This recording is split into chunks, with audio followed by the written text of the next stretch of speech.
Hey everybody, it's Allie and welcome to our Y&R chat for Sunday, December 20th, 2015. Y&R is making me a very happy girl right now on many levels. It is as if they decided to make all of my Christmas wishes come true. They read Allie's list to Santa and said, "Oh, get more Dr. Neville, yes. More Luca, yes." They are giving me all the things. Flashbacks from 20 years ago, check. I mean, they're like going down my list.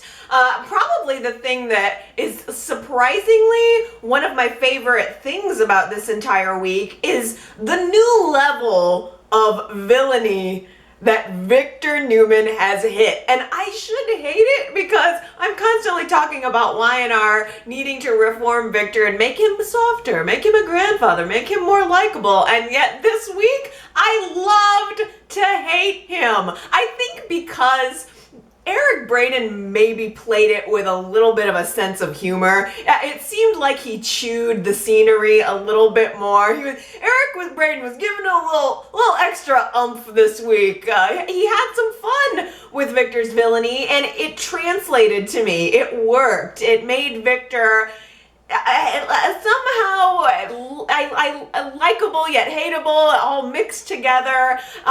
Jack has decided that the only way to stop Victor and this lawsuit is to blow up the big secret that Victor's been hanging over Jack's head for months and months. So he decides to hold this big press conference to tell the entire world everything. And I completely understand why Phyllis was trying to throw up resistance to this, not wanting him to go through with it because it would be public humiliation for her. Can you imagine everybody looking at you knowing that you allowed an imposter into your house, into your bed, and that you had been duped so completely and violated in such a horrible way? I just was completely empathetic with Phyllis as she was begging and pleading for Jack to not unleash this public humiliation upon her. Although, side note, I don't know what could be more humiliating than that horrible top. The blouse that she was wearing for pretty much the first part of the week, it was like white with that black sequin chunk in the front with strings hanging off the back of it. It was one of the worst, most hideous blouses I think I've ever seen on the show. The big chunk of black sequin in the middle wasn't even symmetrical. Who okayed that? Who decided, oh, this will look good on her? It would look good on no one. No, thank you. Burn that thing. Take it out back, burn it. I'm glad I'll never have to see it again. But I also, at the same time as I'm empathizing with Phyllis, I do kind of get where Jack is coming from, because last week nobody was happy with him because he wasn't doing anything to stop Victor, and now this week he's actually got a plan to stop Victor and they're not happy with him in that way either. So it's kind of a catch-22 for Jack. At least the idea that he had would stop Victor by taking away his power of information. Yet I also found it strange and out of character that Jack would move forward with this press conference despite the fact that Phyllis had asked him not to, and in complete disregard to her feelings. I mean, it to me says that, you know, this feud with Victor has become more than his family, more than his relationship with Phyllis, and that's a position that Jack has tried very hard to not go back to. That represents a dark place for Jack in much the same way that it's become a dark place for Billy. So Jack calls the press conference and he's standing there, and I could see in his face that moment where he gets to the part of the story where he's ready to tell everyone everything, and he's looking out into the crowd at Phyllis's face. He's looking at Victor's face, who's also there probably to do damage control. And he's just looking at Victor, looking at Phyllis, needing to choose. And he chose love. He chose love over hate. He chose Phyllis over Victor. He decides to not tell the whole story, not humiliate his wife. Victor, on the other hand, cannot wait to stomp his boot all over Jack's face. Jack just successfully stopped something horrible from happening to Victor, and what does Victor do? Victor hijacks the press conference to use it as an excuse to declare his rise from the ashes and to announce publicly that Jack has agreed to a $500 million investment, or I don't even think he said the number, but that Jack has agreed to an investment in Newman Enterprises, essentially blackmailing Jack. I mean, he took a blackmail and he turned it into blackmail. I mean, it was just like, couldn't you not give Jack a moment? Jack just did something right, and Victor uses it as an excuse to just completely obliterate Jack. I mean, Victor, he had Jack kidnapped, replaced, let another man sleep with his wife, and then had him paid $500 million. This is insane. Poor Jack. A lot happened to him, and he ended up losing way more than he's gained. I just feel so bad for him. I mean, and I guess the thing is too, Billy is to blame in part for this. Billy was the one that loaded the gun and handed it to Victor. If Billy hadn't decided to get involved in the whole Paragon mess, then it would have been Adam who took the fall for all of it. Instead, Adam comes out smelling like a rose, and Billy is dug deeper into his depression, much further than even before. Jack realizes that Billy just cost the company $500 million. He doesn't even know if the company can survive this. So Jack fires Billy right on the spot. And of course, Phyllis isn't happy about it. She's trying to argue for Billy, which to me is more evidence that we're going to see a Billy Phyllis Jack triangle in the future after the recast. But all it's done is spiral Billy out even further. He's lost absolutely everything. He's lost Victoria, he's lost his job, he's lost the support of his brother, and it's really shot him down into a dark, dark place. And Jack's not really doing that much better. I mean, he's trying to keep it all together, but I feel terrible that Jack is now in a position of having to rebuild this company all on his own. I do really like the idea, though, of Jack and Phyllis working together to rebuild the company, kind of working out any conflicts that they have internally. Eventually, Billy will be back. He's just going to have a different face. When Victor's done stomping the boot over Jack's face, he can't miss the opportunity to go stomp his boot right on Billy's face. Billy and Victoria are at home trying to mend their relationship, making a gingerbread family. Each person has made a gingerbread man that represents them. Victor walks right into the scene, picks up Billy's gingerbread man, rips the head off of it, and devours it. It was beautiful. It was definitely one of the top moments of the week. I mean, and not only that, but it's just like Victor is just blazing through Genoa City like he's Alexander the Great, conquering. And there's another follow-up scene where he and Nikki run into Jack and Phyllis at the athletic club, and he's got to take the opportunity to rub it in, and he says to Jack, like he does. He basically tells Jack, I trumped you, you lost, chump. And then he turns around and says, I was thinking of having fish for dinner, but now I think I might like to have a good, juicy steak. And he does this sort of like thing where he does this hip thrust thing. He goes, a good, juicy steak. I mean, it was like Victor's Viagra was kicking in that moment or something. Let me tell you, folks, it was so good. You got to go back and watch that scene. If you didn't see the hip thrust, I squealed at my screen. It was so unlike Victor, but we are most certainly propping Victor up so that we can take him down. There's not a doubt in my mind that he's being built up now. He's gonna reach the peak of his villainy, and then something's gonna happen that's gonna tear him and probably every single person in his family right to the ground. And I don't know if Billy and Jack are gonna be the ones to work together to make it happen. I mean, Victor's going down. They're not building him up to leave him there. He's gonna get taken down. It seems as if Jack is just focused on family. He wants to rebuild his company. I think Jack has shifted away from wanting to pursue relentlessly this rivalry with Victor, which is a far more healthy attitude to have. But Billy is spiraling out so hard. I mean, he's drinking, gambling. Victoria is done with him. She's been his stabilizing force, his voice of reason for many years, and she started dealing with it. I mean, it's like Billy is always in a cycle of recovery. And after a while, I think Victoria just has become tired of dealing with it. She's pretty much kicked him out, kicked him to the curb. She's done with him. She's gonna let him self-destruct all on his own.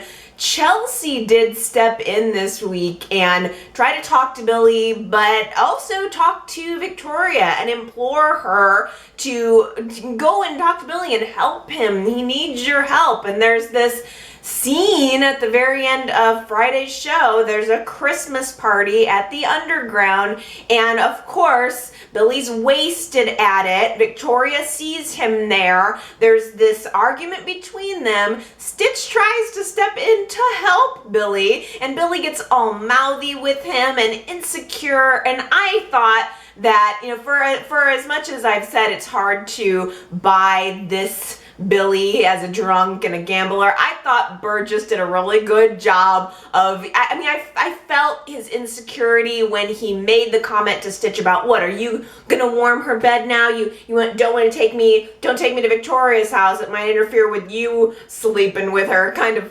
vibe. And he goes to punch Stitch, and Stitch just kind of has to lay him out, just sort of, you know, let him burn himself out. Stitch is not about to fight with this drunk man. So Billy crashes into a table, and Stitch reaches out his hand to pick him up and help him on his way. But I just don't know if there's any helping Billy. At this point, he has to help himself. I cannot believe that Stitch fessed up to Abby about what happened between he and Ashley the night of the fire. Why? What for? What I mean, I guess he was just in the mood to ruin everything. No, I mean, from Stitch's perspective, he's thinking he just wants to be honest with the woman he's about to marry, but I'm like, you did not need to bust this out, Stitch. If it's really over between you and Ashley, maybe you could just tuck it under your hat and move forward. It served no purpose in reality other than to cause a fracture with his relationship with Abby and create an incredible amount of awkwardness at Christmas this year. I mean, Abby finds out, she's devastated, absolutely devastated, and yet she also seemed way more mad at Ashley than Stitch. Did you guys notice that? I mean, she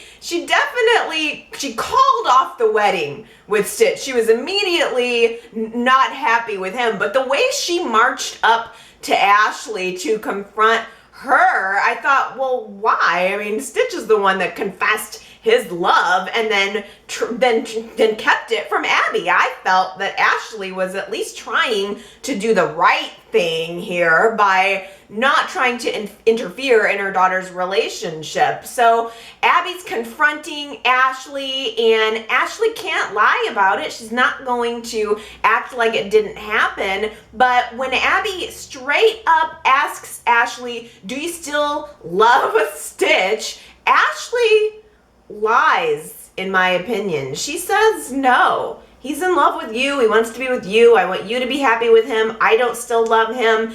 It was a life and death situation, etc., excuse.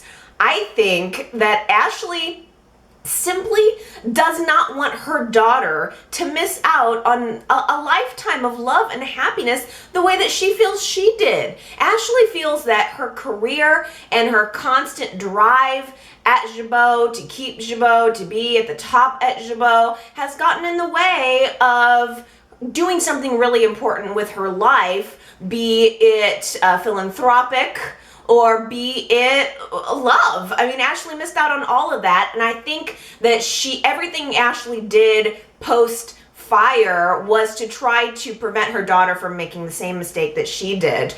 So Abby accepts Ashley's answer. The wedding is back on. Now it seems as if Ashley is more alone than ever. She's walking through the park, seemingly just looking sad, and out of the blue, she drops down onto the ground.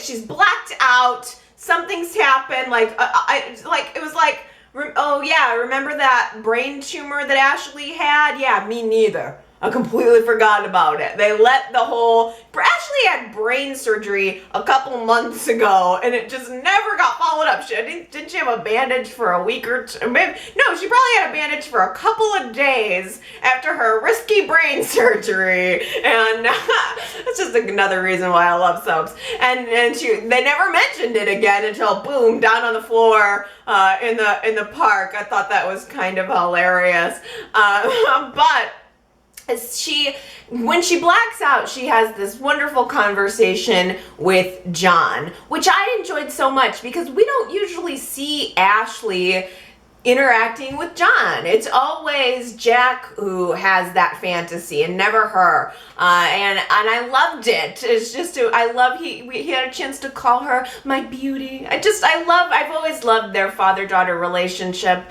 Ashley loved her father and her father loved her. And so it was nice to see them together. But what he handed to her was a little bit of wisdom and a little bit of perspective on her life, essentially reinforcing what she already knew that she needed to do. So as soon as she comes up out of this blackout, she immediately goes back to Jabot and quits. Tells Jack she's just gonna have to step down. She doesn't, this is too, it's too much heat. Jabot is in very capable hands with Jack. This is not what she wants anymore. She needs to pursue other projects.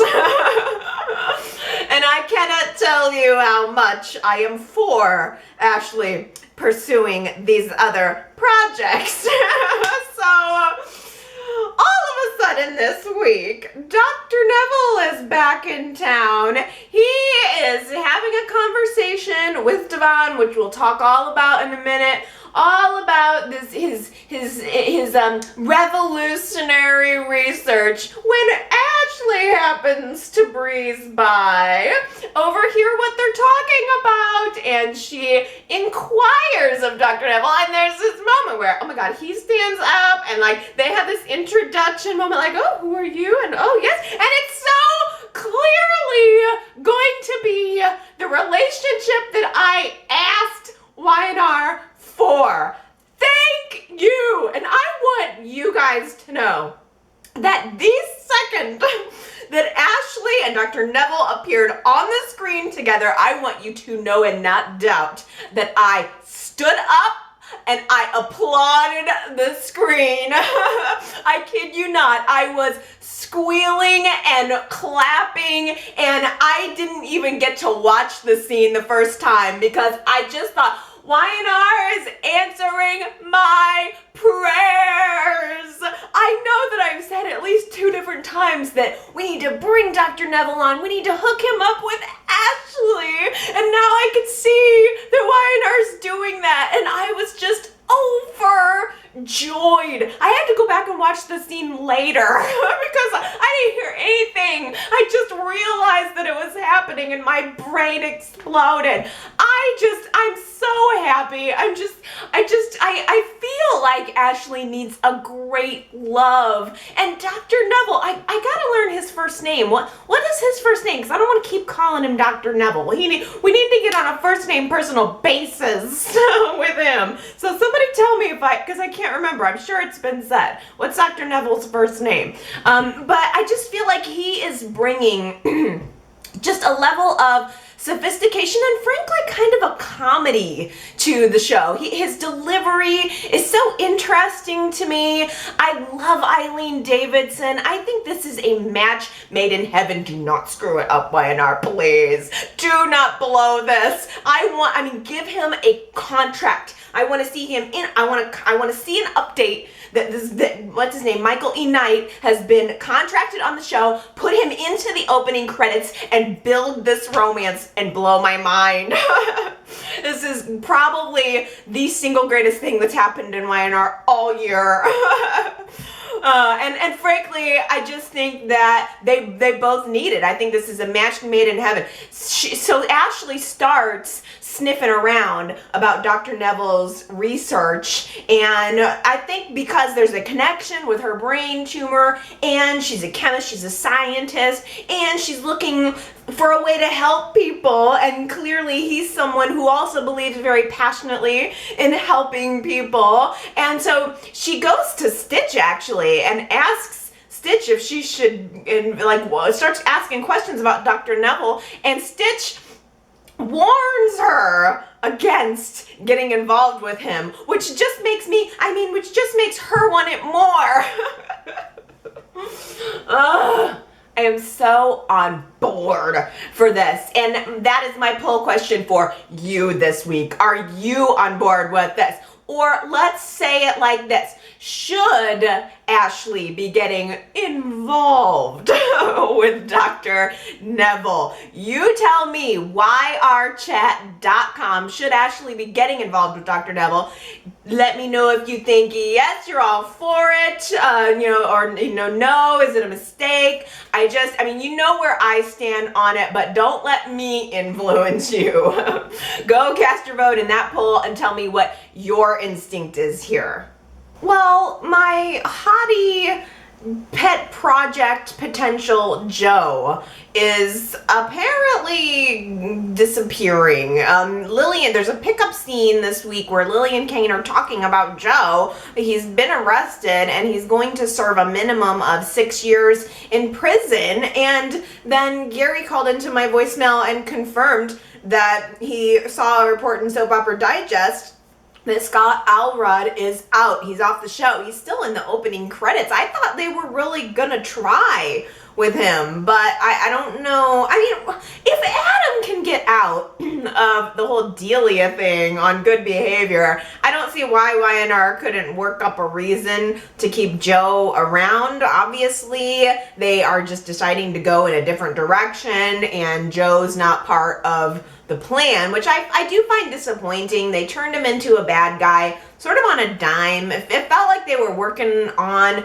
bringing him humanizing him a little bit more and actually making him a love interest for Lily, and then it all just kind of fell apart. Maybe when Avery left the show, they just decided there wasn't enough there to develop around, but there you go. No more Joe. Say bye-bye. But the problem is that the effects that Joe have had are lasting. Lily and Kane are not the same in a post-Joe universe. Lily wants to be with Kane, but Kane cannot forgive her. He cannot get past this, which is interesting because it seems like it's always been the opposite. Usually it's Lily being unable to forgive Kane for something. But I think what we're going to see is probably a very sad Christmas for this couple. Lily begs Kane to just give her and the twins one last Christmas together. Let's just, before we blow our family apart, let's let the children feel loved and enjoy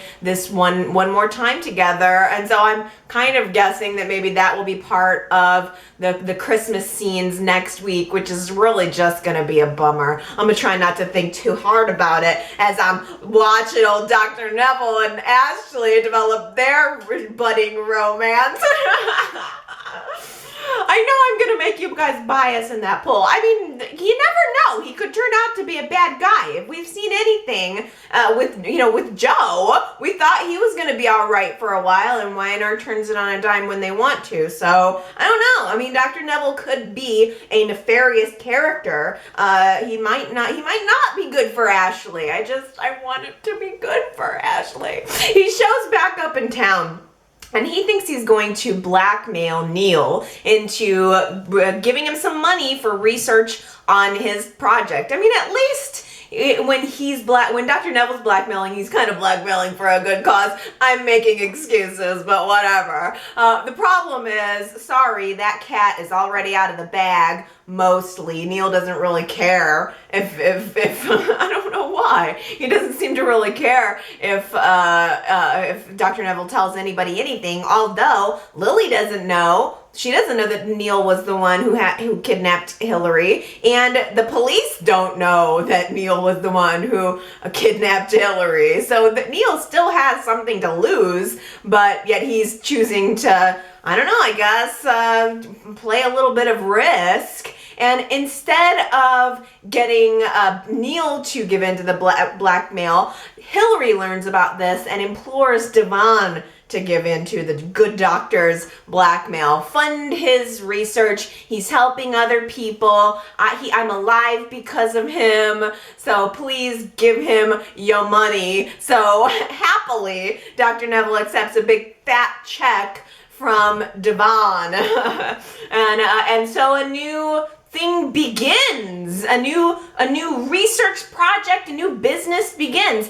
I think it's fabulous. I'm really, really into it, and not just because of the Ashley and Dr. Neville element. I must be nuts, you guys. Don't hate me, please don't hate me, but I am kind of wanting Neil and Hilary to get back together. Oh, I'm waiting for your tomatoes.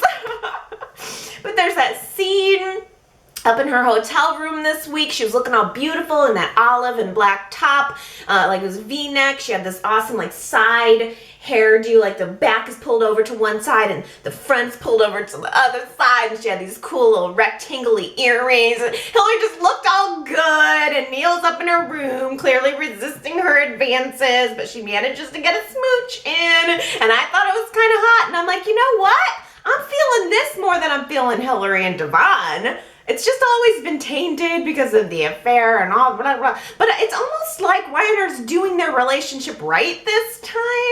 I don't know. I mean, I don't know if YNR ever, did they bring Hilary on initially for Devon or for Neil? I would love to know what they were thinking when they originally brought her on, because it didn't work for me with Hilary and Neil the first time around, but for some reason now, maybe because I know the characters more, I'm feeling a little bit more. I know you guys aren't. We already did a poll on that and you guys weren't as into it as me, but I'm into it. So I'm kind of hoping. Plus, here's the thing. Devon is funding this new business of Dr. Neville's, and Ashley's going to be involved. Neil has decided that he's going to come on and oversee the whole thing. So I kind of have a feeling that Hilary's going to come on too. So, I mean, it's so wonderful. I think that this storyline is the brightest, most exciting new part of the show right now, because not only are we getting a new business out of it, but we are getting a whole new dynamic, whole new relationships. There's going to be so much interpersonal drama. Marissa and Luca are like a happy old married couple now, which drives Noah crazy. He is so jealous about the fact that Marissa and Luca are back from their trip to Spain and they're closer than ever. I love it. I would say that Marissa and Luca are probably the second most brightest new element of the show. I think there's, again, so freaking much potential here. I love the infusion of their lives in with the Newmans, in with Newman Enterprises. I love Luca. This guy is giving me classic soap, or like primetime 70s villain or something. There's something about his delivery, the way he says his lines, the way he moves through a scene. He just feels soapy to me, and he feels villainy to me, and I love it. I love it so much. Luca tells Victor all about Noah's call to the FBI, and Victor, of course, has to get up in Noah's face and talk to him about this. Victor tells Noah what Victor's been telling Noah all this time. Bad move, kid. And he's right. Noah has no business dealing with the Santoris, calling the FBI. Noah is so egregiously in over his head, and he's so tunnel focused on Marissa that he cannot see anything else. And at the end of the day, Victor is right. Everyone who's warning Noah about Marissa is right. Marissa is bad news. Sorry, kid. I love her. I think she's fabulous. But she just gets men to do what she wants, and then she abandons her plaything when she's done with them. And she can't seem to understand that she does it either. That's the thing. I don't think she does it on purpose. I think Marissa just sees men as a plaything, sex as a weapon, and then wonders why it backfires on her. She cannot believe that Noah would call the FBI on Luca? Well, I mean, wait a minute. She wound him up and pointed Noah in the direction of Luca, painting Luca as the evil ex, and then wonders why Noah would do such a thing? She asked Noah to help get her daughter back. She involved Noah in this directly, and then she's mad at him for fighting what they decided they were going to fight together. She is classic. She is just classic. And now, this is the best part for me. Absolute best part. Luca offers Marissa a job. I mean, they're getting along so well now, and Luca is thinking he's gonna be involved at Newman Enterprises. The Santoris have a huge stake, so he wants to work there. He just wants a job, and he wants Marissa to be involved too. So he offers Marissa this job, which is a hell of a lot better than slinging drinks at a bar. I'm all for it. Think of all of the cute business attire that Marissa can wear, walk in the halls of Newman Enterprises. Think about how much that's gonna piss Victoria off. Somebody else walking around looking just as cute as her, maybe cuter. Ooh, she's gonna be mad. On a daily basis, Victoria is gonna be mad looking at all of Marissa's cute business attire. But plus, that's the other thing. It's like, what if all of a sudden this shoots off into a whole new direction? What about Luca, Marissa, Victoria triangle? I think Billy's gonna be off dealing with Phyllis. What about bring Victoria in with Luca or something? There's just so much potential. I'm gonna cry if YNR doesn't cast that boy permanently. Think also about how much Adam and Luca are gonna hate each other. Oh, that could be another good potential rivalry. I barely even care about Noah at this point. He's just such a boy in a man's world right now. But think about Adam versus Luca. I mean, we've seen just a little bit of a taste of it, and it was fantastic. Luca thinks he's gonna go get some new offices at Newman Enterprises and play big boy, and Victor tries to give him back the check. It was Adam's, idea, like, you know what, if we've got Jack's money, we do not need to be involved with the Santoris. Let's just cut them out of it. So Victor tries to give Luca back the check and butt him out of the company. And Luca's like, no, the Santoris are not going to go quietly into that good night. So after Luca makes his little idle threats probably and leaves. I loved Adam handing him his coat, walking out the door. Oh, it has so much potential. Adam has this idea to bring Noah into the fold. Noah comes into the office saying, sorry about the whole FBI thing, Grandpa. And Adam says, you know what?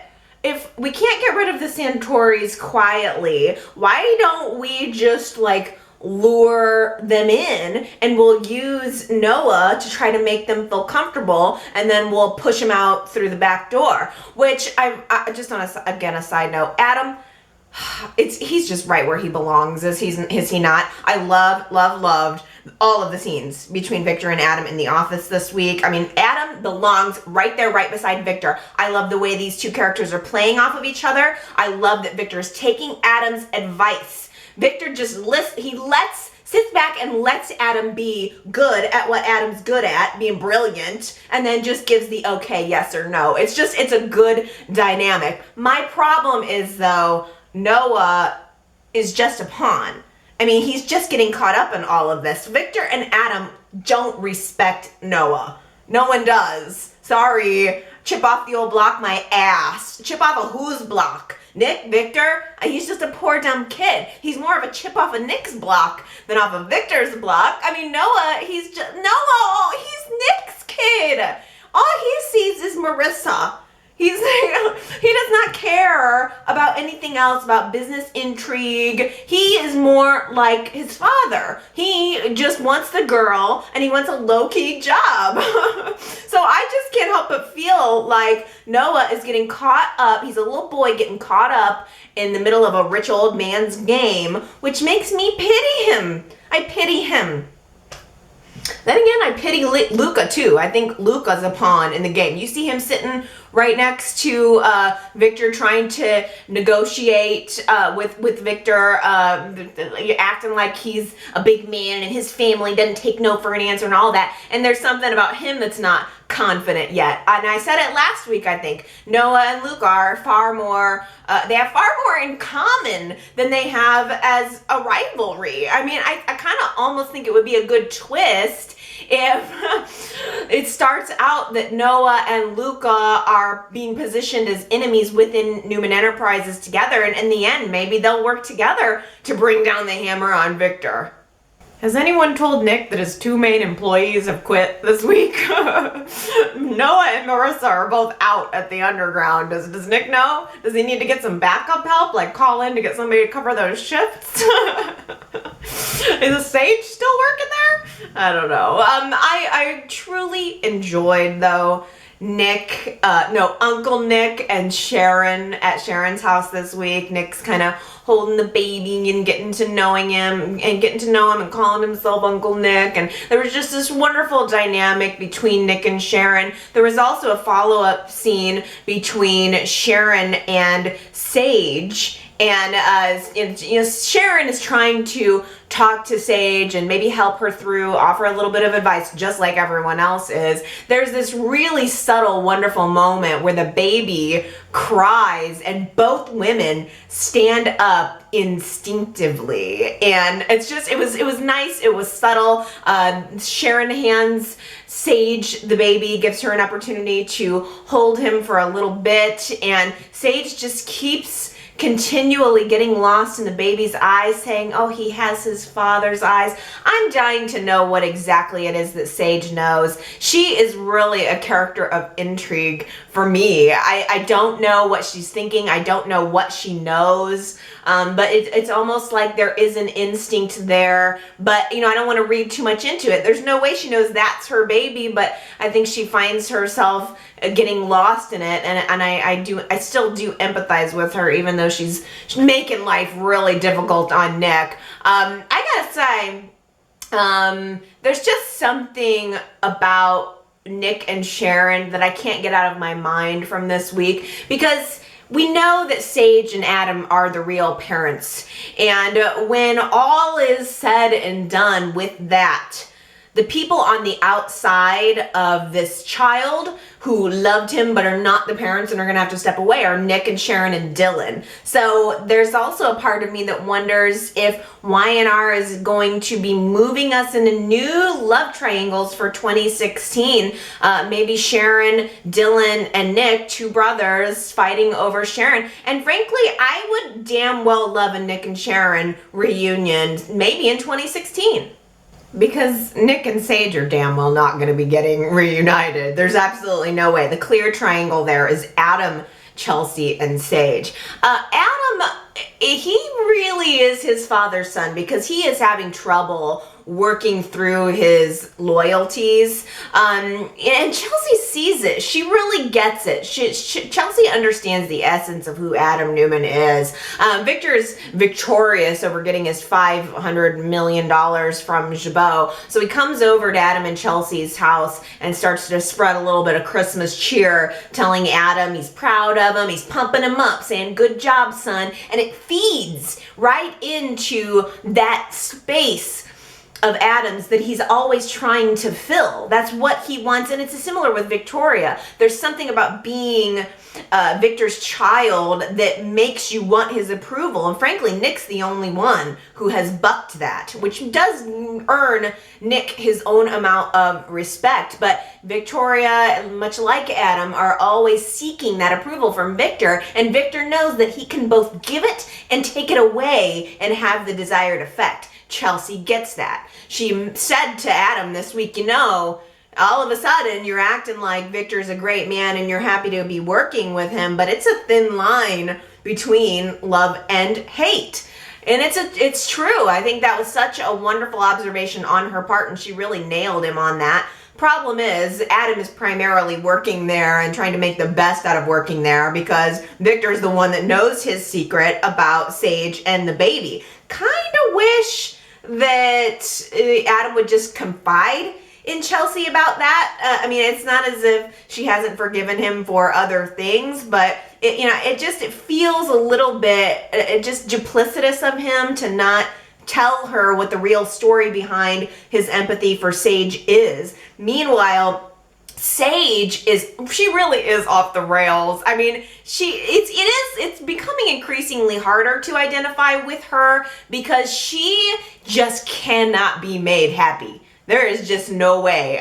She doesn't want anybody trying. It's like at the same time she tells everyone, "Don't coddle me, don't not mention my son," and then at the same time she's asking everyone to coddle her. Nikki tries to come over, offer her some wisdom. She doesn't want Nikki trying to convince her to stay at the ranch with Nick, and then Victor comes over and she acts all offended that Victor is okay with her leaving the ranch. Like, what do you want, woman? You are being completely irrational. She goes over to Adam and Chelsea's condo after Victor and Nikki leave, and she tells them the story of how horrible Victor is. And as soon as Adam hears that, he gets all fired up.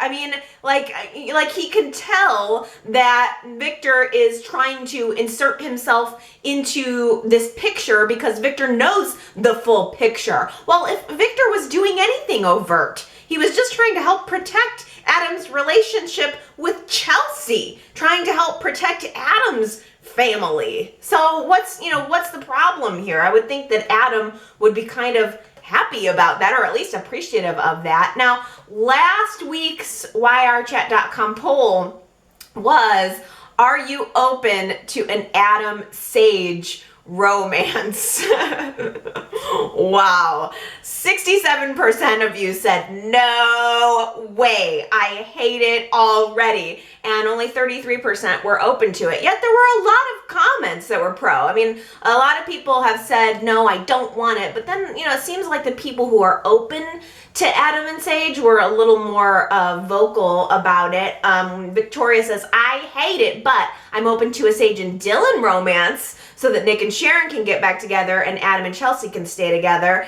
Let's see. January says, I am open to Adam and Sage being together, but I need them to not be goody-goody. I need them to be trouble for Genoa City. Yeah, it's just kind of interesting. Here we have Shelley saying, I'm completely open to an Adam and Sage romance. I think the actors have chemistry. And let's see, Ellen says, I think that Adam and Sharon are meant to be together, which is interesting because I kind of feel that way too. I don't think I ever was really able to get off of the Adam and Sharon train, and in that way I had trouble fully accepting Adam and Chelsea's relationship, and I'm just sort of now getting used to Adam and Chelsea, and I appreciate them. But at the same time, it's kind of exciting to think about something new, but it seems like you guys are definitely on the majority, not looking forward to Adam and Sage. But the thing is, I kind of feel like, wait a minute, we're worried about Adam and Sage, but I'm also kind of seeing Y&R on multiple occasions doing a little chem test with Nick and Chelsea. Well, of course, I absolutely had to comment on Nikki and the sage wisdom that she's been spreading through Genoa City this week. I loved it. I don't know when Nikki became so on top of her game, because she was a flat out drunk just maybe a few months back, and now she's really coming into her own. She's blooming, she's telling it as it is to everybody in Genoa City. I loved the fact that she had a sit down with Billy to talk about his alcoholism, to share her experience, and also when Billy asked Nikki to just talk to Victoria and do the work for him, she said no. Yeah, that's not what this is about. You need to do the work yourself, and I really appreciated her approach. That was very wise, very sage. She was very sage with Sage. That was a wonderful sit down where she talked about the fact that, she likes Sage and wants her to reunite with her son, which is interesting because Nikki has been a hell of a lot nicer to Sage than she ever was to Sharon. Nick was married to Sage for a second, and all of a sudden Nikki is embracing her, going to visit her even long after she's clearly left Nick.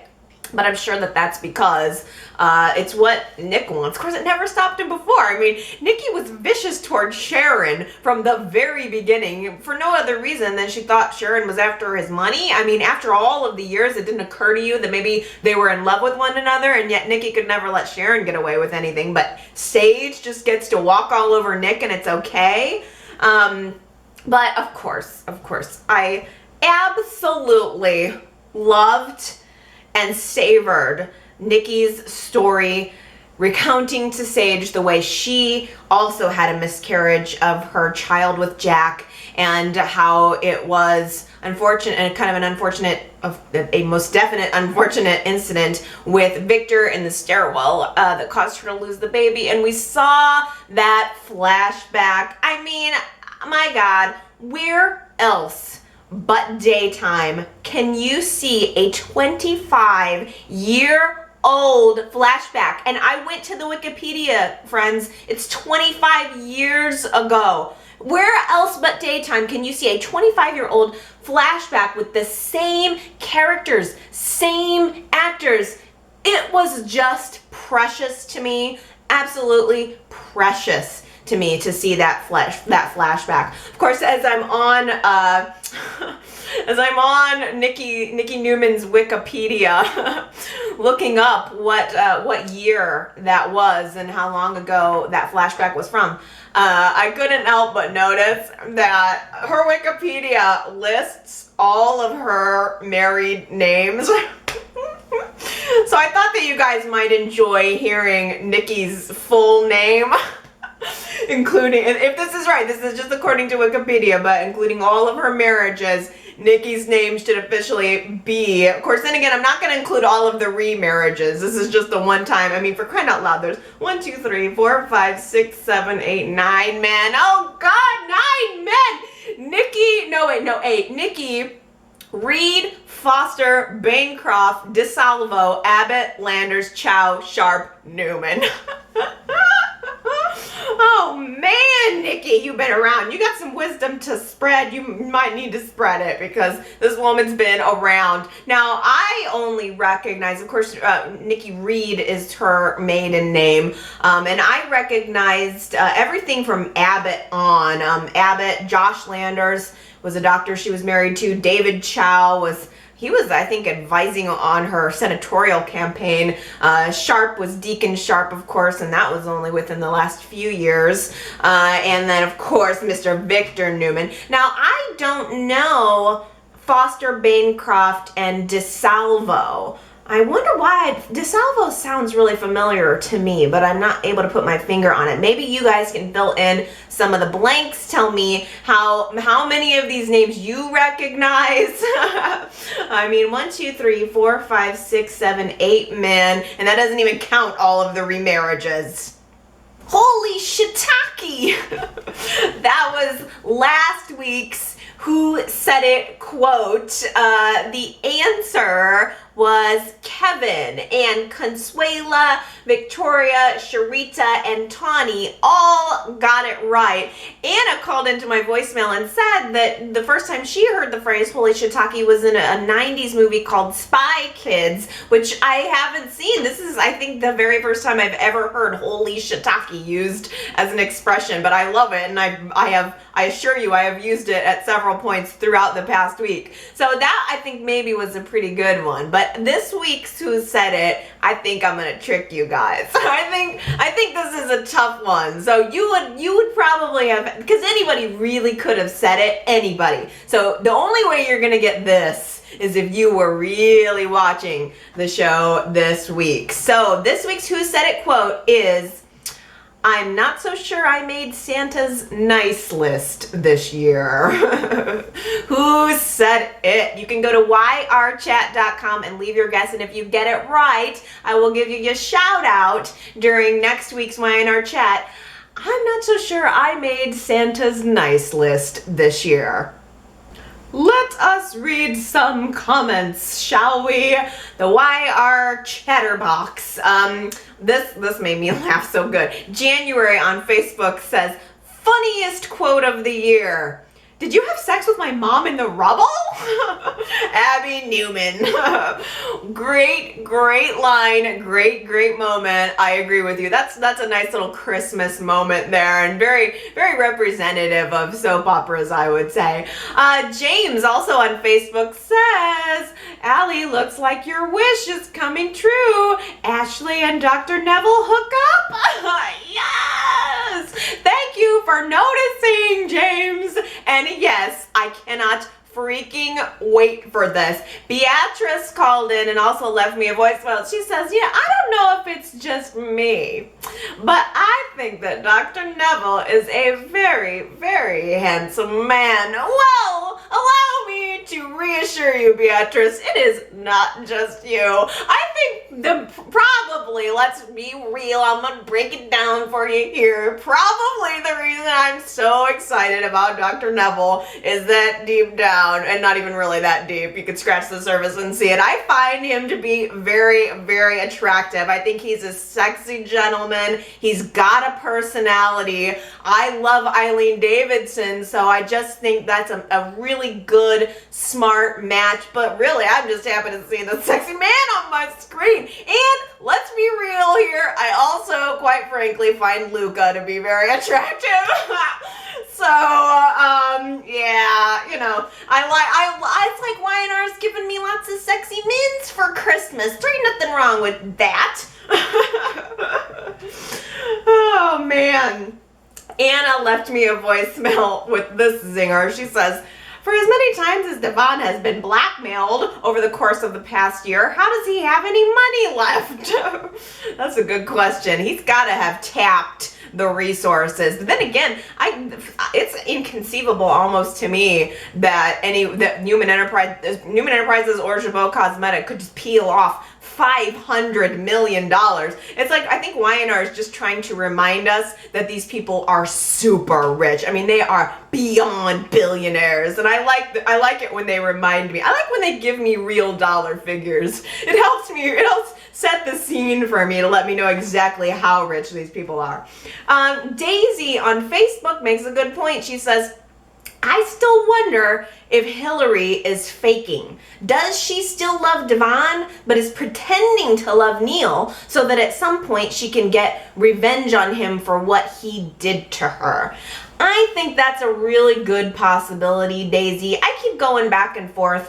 Jillian had sent me an email saying, I think that maybe deep down, Hilary really does love Neil and she's tricking Devon. So it's it really could go either way. Hilary is another character kind of like Sage in that way, where I don't feel like I know what she's thinking. In some ways, I don't feel like I know Hilary all that well. I mean, we've seen different versions of her even just over the past couple of months, but I don't know. Maybe she just is being on the surface, or maybe she is very conniving, because I really did like very much when she turned it and started telling Devon that she didn't love him and and she was lying, but she played a villain really well. So maybe YNR's heading back in that direction. It's definitely possible. There's also the possibility that whatever this drug therapy is that they're working on, maybe it'll all start to wear off as soon as Hilary stops taking these drugs. Maybe it's the drugs that's making her love Neil. But I don't know, I'm kind of enjoying it. Does anybody else feel that way? Are you guys kind of feeling Hilary right now? Maybe with Neil? Let me know. Julie on Facebook says regarding Victor's lawsuit early in the week, she's, for the lawsuit, what are the damages? The first Paragon project ruined Newman and burned it down. I doubt that Billy did too much damage after that. Victor makes me so mad.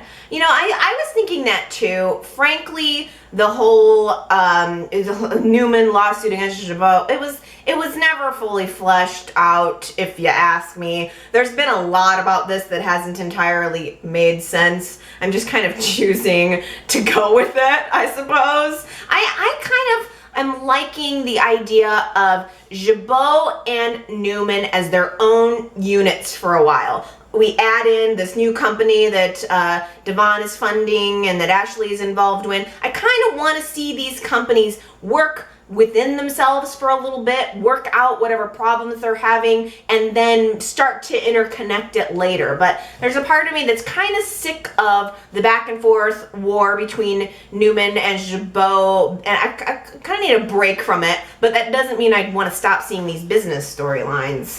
They should just maybe make them a little more realistic. Gina left a voicemail and she says, that's it. I'm ready to commit murder. Victor Newman is dead. I'm about to throttle him. Victor is as ruthless as they come, Gina says, and he's just getting worse with age. She was kind of remembering the Billy Gingerbread scene, saying, I loved it. That was excellent. But is Victor forgetting that his son with Ian Ward is the one who orchestrated the Paragon virus? Exactly! Billy took the fall for everything Paragon, and Billy was most certainly not the originator. And so it's odd to me that Billy has taken this complete fall and Adam is being propped up. I can only guess that it's being propped up, that his being propped up is temporary, but I like it for now. NippyFan100 left a really smart voicemail that says, if I were Phyllis or Jack, I would just tell Nikki about Marco. That would burn Victor so deep. Nikki would just leave Victor and move in to the club for Christmas, which is so true. That is why wouldn't Jack just use that as fuel? Why start the press conference? Why not just threaten Victor to go to Nikki, and then he could have avoided the whole $500 million. It surprised me that Jack gave in to Victor, but I really also think that it's all YNR's just going, don't think about it, don't overthink it, we're building Victor up so we can tear him down, don't worry, we're all gonna get to see him go down, and that may very well be the case.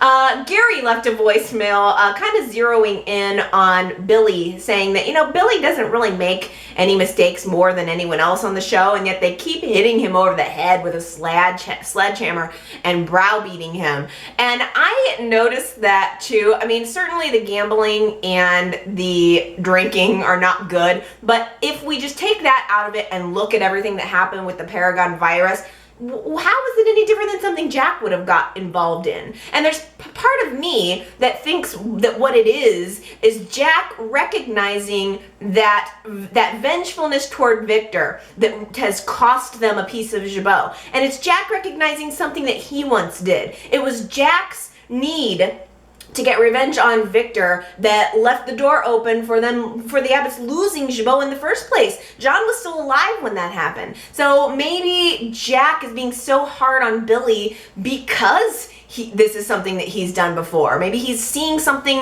of a reflection in Billy and coming down on him. But I agree, it's like Billy, he's been pretty stable over the past year, and Jack was maybe a little harsh on him. Connor left a voicemail that said, it kind of went off on Sage here. Connor says, Sage knew that child was Adam's from the jump, and I'm trying to empathize with Sage, but I can't stand the way that she's treating Nick. Do you want him? Do you not want him? Also that flashback with Nikki was everything. Connor says that Nikki's the only one who is trying to give Sage the tools to deal with what she's going through. I agree. God, that was a really good flashback scene. And Connor also sent me a picture of his delicious cake. He made a cake for work, and it had vanilla and fudge icing and little strawberries all around it. You can FedEx a piece of that to me if you want, Connor. I'll take a piece of cake. Charlie on Facebook says, hi, Allie. I am so excited to see Victor, Adam, and Noah working together to bring the Santoris down. They make such a great team. And also, let's see, Consuela had sent me an email that says she thought the scene with Adam, Noah, and Victor was kind of an awe moment. There was something so cool about the idea of them all working together, and I thought it was funny and interesting that Victor used the phrase chip off the old block 2 times in 2 days regarding Adam and then Noah. So Consuela and Charlie are loving this trio of Adam and Victor and Noah, and I want to. It's just that I feel like, and I do, on like, you know, on the upper level I do, but there's just this part of me that feels like they're using Noah. If it was truly this partnership, I think that would be cool, but I just feel like Noah is so outmatched. YNR hasn't given me any reasons really to think that Noah can really be on the same level with them. So maybe this is Noah's point where he gets to show his smarts. It was painful, of course, watching him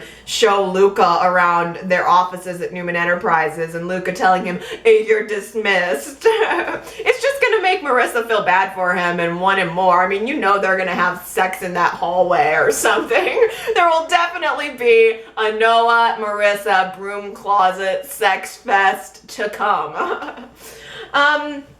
Okay, I like this. Let's see. Adam left a comment at yrchat.com that says, I just want to mention that I think Mariah deserves some credit from this past week. When she first came on, she was having trouble dealing with relationships and emotions, and now she is supporting Noah, being a good sister to Faith, and she even has some jealousy with Kevin and his mysterious crush. Mariah has developed an exceptional amount of feelings for other people considering her unfortunate past. So good job, Mariah.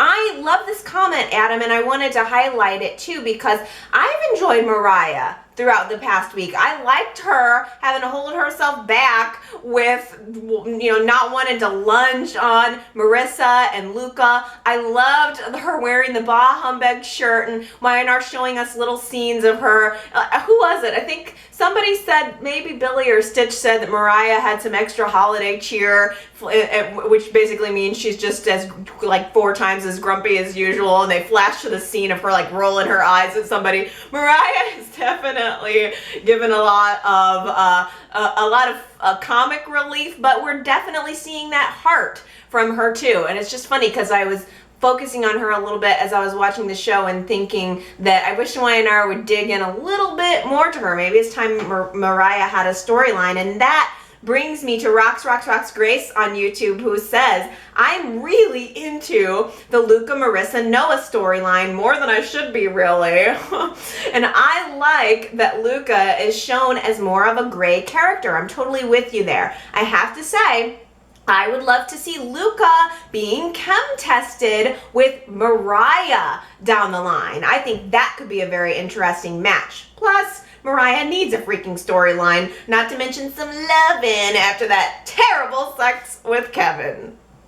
I wanted to show you guys this beautiful card Christmas card that I got from Tawny. Tawny's a YNR chatter, and I made her Christmas card list this year. I feel so lucky. She sent me this big, beautiful Thomas Kincaid card. It's a gorgeous scene. It's got sparkles, which I find mesmerizing. I have this sitting on my desk, Tawny, and I love it. I've been enjoying it very much. Thank you so much. I can't believe it's Christmas already. It seems like it's sneaking up on us. I did read an update through CBS Soaps in Depth that YNR is going to be running a rerun of last year's Christmas show this Christmas. So Friday's show will be a rerun, as well as, by the way, the New Year's Day episode is going to be a rerun too. So just so you know, next week is going to be a 4 YNR week.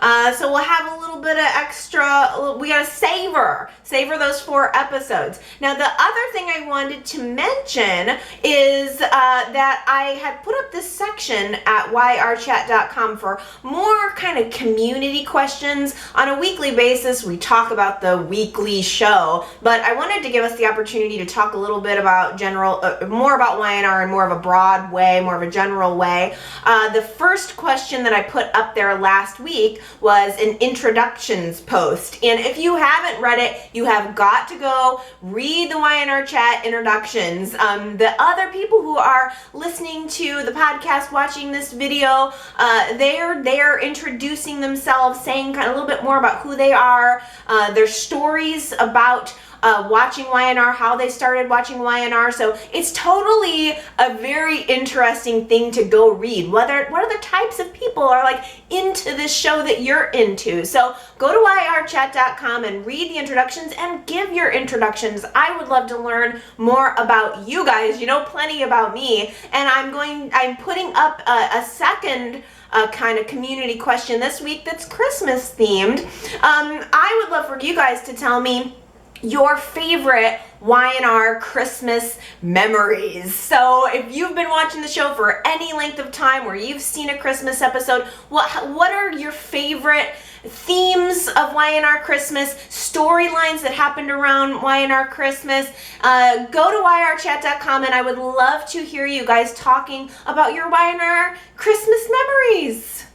And I think this will be my last contact, my last video with you guys before Christmas. So thank you guys for watching. I hope that you have a very Merry Christmas on Friday. Happy holidays. If you have some spare time this week and you're watching the show, you can still totally call and leave comments. The voicemail number is 309-588-4569. The website is yrchat.com, where you can leave any messages about the current show, vote in the polls, leave your guess for the Who Said It. I think I'm gonna trick you guys this week.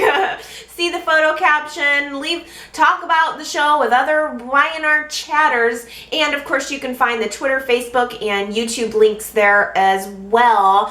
I hope that everybody is just enjoying their family and relaxing a little bit over the course of the next week, having a couple days off and staying warm and toasty. I love you guys. Merry Christmas, and I'll see you again next time. Bye!